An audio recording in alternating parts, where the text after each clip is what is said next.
I'm Eric Pratt with Gun Owners of America.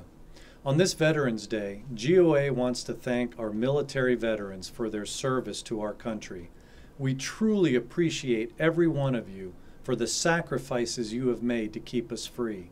And on this holiday, on behalf of all our servicemen, both active duty and retired, we at GOA can think of no better present than securing a repeal of DoD directives from the early 1990s, which continue to render many of our military bases as gun-free zones. Sadly, some people just don't get it. Democrat Representative Tim Bishop of New York recently claimed it's foolish to think that more good guys with guns will stop bad guys with guns.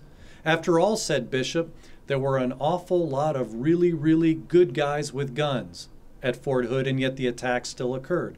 Well, perhaps it was lost on Mr. Bishop that those really good guys at Fort Hood didn't have guns because they are banned from being armed while they're on base.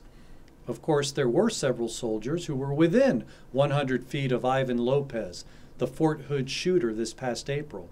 But except for the MPs, which are few and far between, all these soldiers were disarmed by current regulations.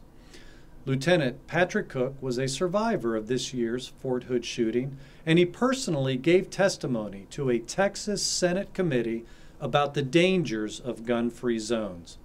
When the first shots rang out, my hand reached for my belt for something that wasn't there, something that could have put a stop to the bloodshed, could have made it merely an ugly incident instead of the horrific massacre that I will surely remember the darkest 20 minutes of my life. Stripped of my God-given right to arm myself, the only defensive posture I had left was to lie prostrate on the ground and wait to die.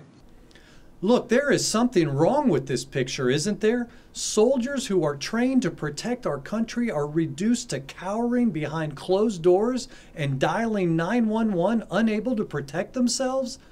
The fact is, civilians at the nearby Walmart are better armed than our soldiers at Fort Hood. And that's no exaggeration. Several years ago, a grandmother became a Walmart hero in Florida when she pulled her concealed gun and stopped a knife-wielding man from slashing other people in the store. Even this past year, there have been several notable cases of self-defense with firearms.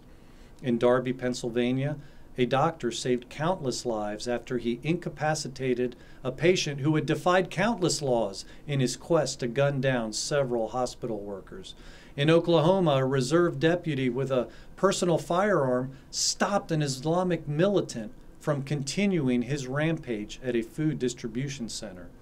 In North Carolina, a grandfather heroically used his firearm to stop 3 armed invaders from raping his granddaughter and beating his wife.